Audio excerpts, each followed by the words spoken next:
Hey, welcome to the Toadstead. A little dreary day we have here, and I've been asked to do a garden update. But yeah, we'll go ahead and do that. The corn, as you can see, where it was the big pile of chicken poop was, it's doing really good. Got some fuzzies, and but you can tell. I mean, right here, you can see the difference between corn planted about 2 weeks apart. But if you look over there, you can see the difference between the taller corn and the chicken poop and, well, they're not so tall corn, but you know, it's doing all right. There's an Asian long bean, having fun. Already said, I'm way taller than these cages. We're just gonna keep going. So we'll do something about that later. My one poor little cucumber plant that came up, it's over there hanging out in a cage. Got some tomatoes here. Got some there I need to transplant. Get that done quickly rather. And there are the peanuts. You know, we're kind of happy with this. And there's actually some blooms on the peanuts, which is cool. This is our first time trying these. As you can see, we kind of went all out. Those of you who are watching the channel know that we have the lower garden actually has a lot of peanuts in it too. And pretty soon we'll be fluffing these up, but we'll show you that when the time comes. I never thinned my row of sunflowers, so just decided let them have some fun. You know, they're doing real well. Then we get into some of the things that were not so good. These are the peas, and I think I planted them early, too early. The sun's after them.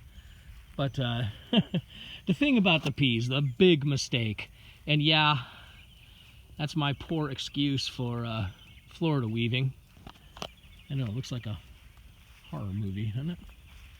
But you can see a lot of the pea plants, you can see a lot of the brown and yellow at the bottom. I think that's really more because they were laying on the ground than anything else.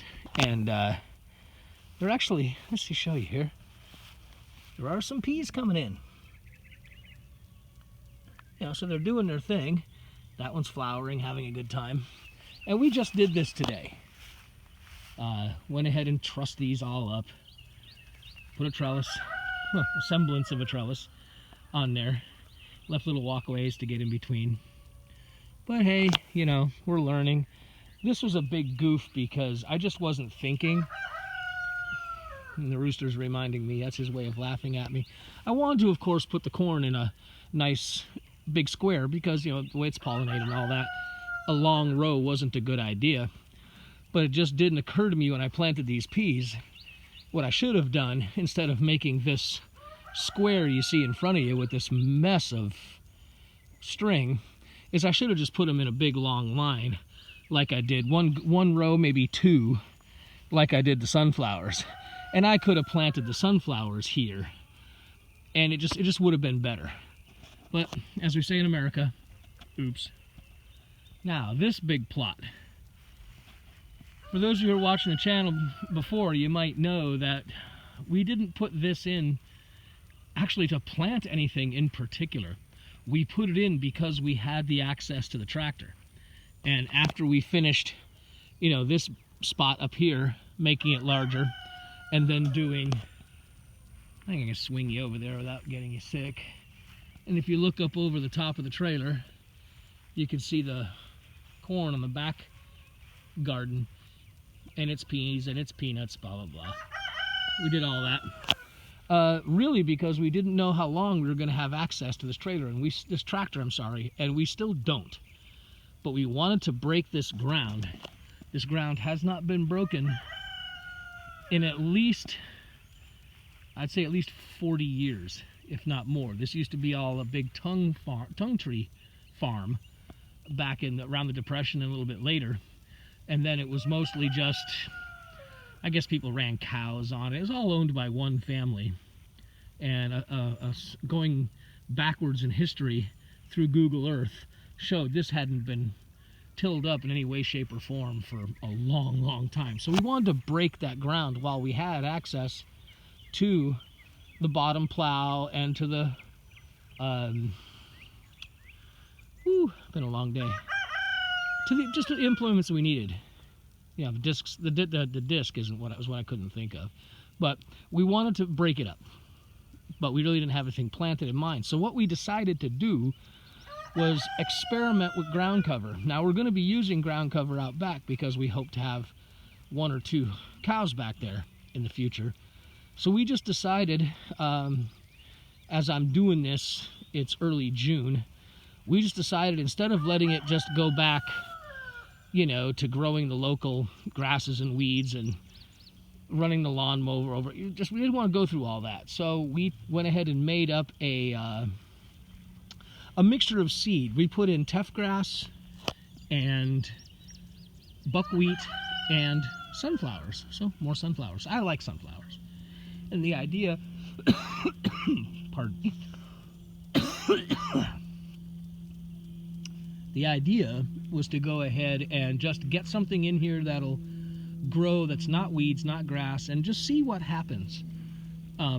Obviously we hope that it grows up, chokes everything out, and that we can till it under and do the same thing again for the winter, put in an overwinter crop, and then till the whole kit and caboodle in for green manure, for nitrogen fixing, and just get this soil really ready, because we are going to plant this next year.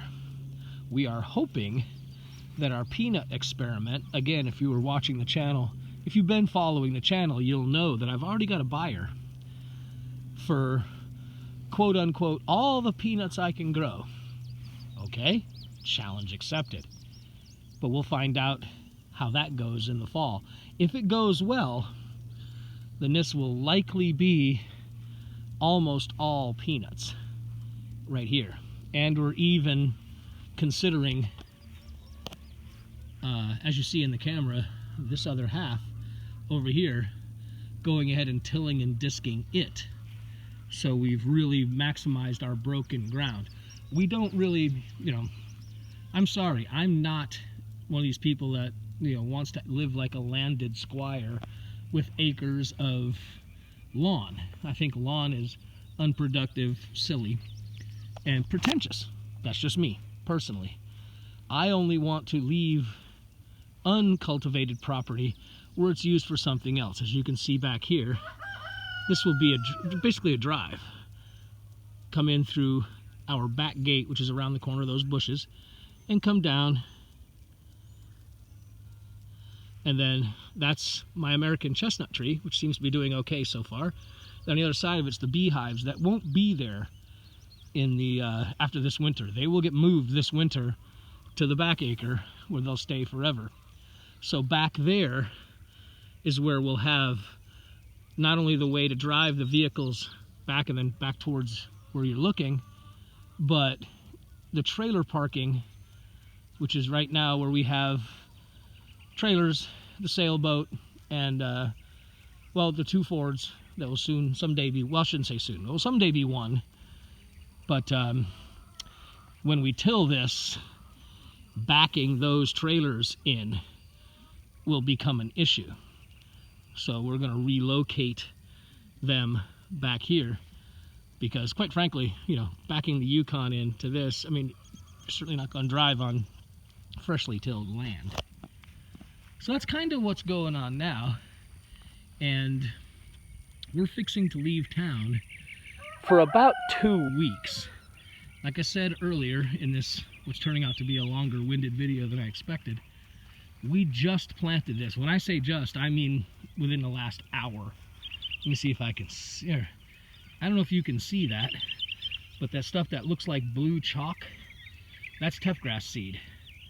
I got a new spreader and was, well, had a little oops right there and overseeded that. But this has all been seeded, and now it's just a matter of letting Mother Nature do her thing, and hopefully when we come back from our 2-week business trip, this will at least partially be grown in. Nothing we planted has a germination time of more than 12 days, and some as low as 2 or 3. So we'll see what's going to happen. Now, poof, it's about 2 weeks later, and definitely a nicer day than when this started.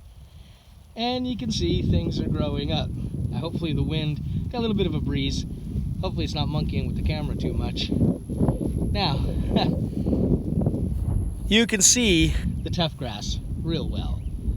And you can see how ineffective our spreader was. That tough grass seed was really tiny. And it was the first time I had used the spreader, and quite frankly, well, really wasn't much of a job of spreading. It didn't get around as much as I wanted it to. But it's growing. Yeah, we have some of the clover, some of the weeds that would naturally grow here. And right now, I am not a buckwheat expert, so I really can't tell what is the buckwheat and what is the weeds at this point. But I think it'll do. The main thing is there doesn't seem to be too much of the Kogan grass. Now we have that stuff.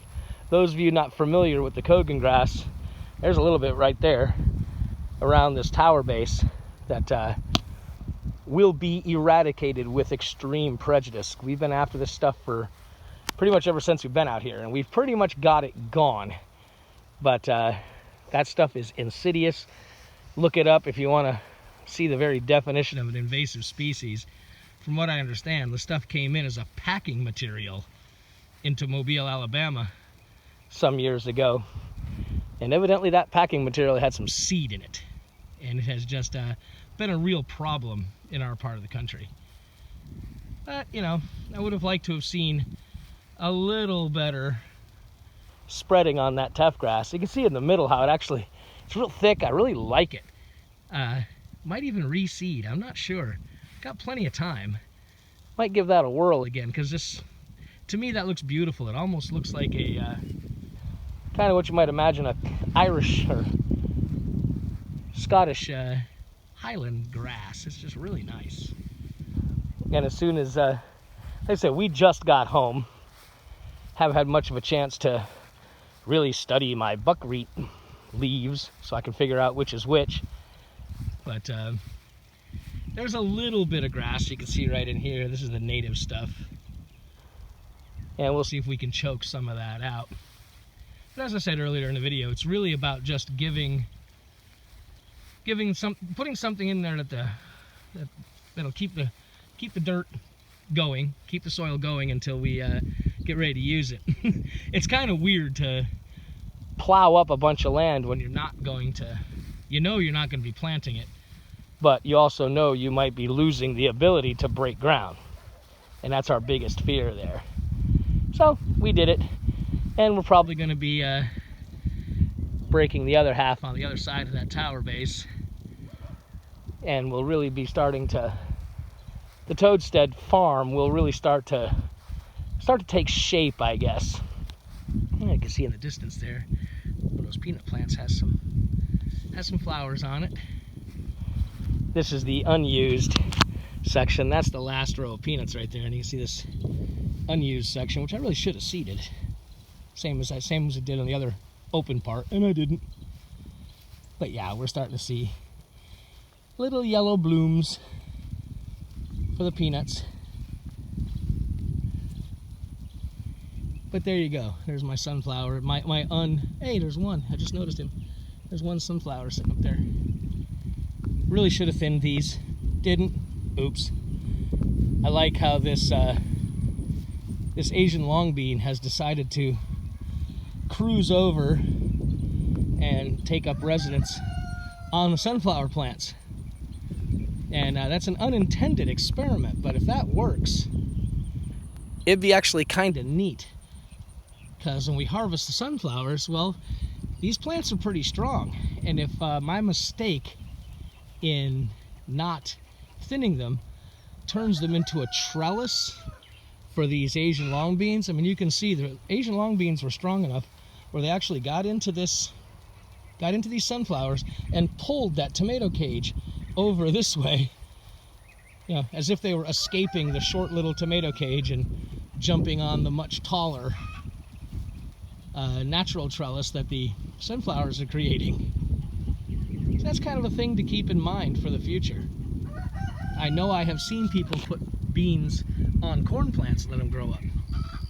Never occurred to me to do it with the Asian long beans, so we'll see how that works out. And we have a lot to do here. We've got a little bit more weeding to do and just some straightening out. When you're gone for a length of time, well, things just happen. Something got in and knocked over one of my corn plants. But there's ears. There's plenty of hair. So we'll be getting in and taking a peek at these ears pretty soon. See how that corn comes out. It's a little stunted over here. And I've had a couple neighbors same way where their corn wasn't very tall. So we'll just have to see what we get. This is just straight standard sweet corn. The peas, we've already put up some. And like I said, I think I planted these too early. So we're going to have to wait and see how that works out. Anyway, that was a sort of beginning. Oh, there's a lovely burn barrel. There's the beginnings of this second large plot that we did, and we'll keep you updated how this goes. Now, just for those of you who didn't see it, it's the tough grass, it's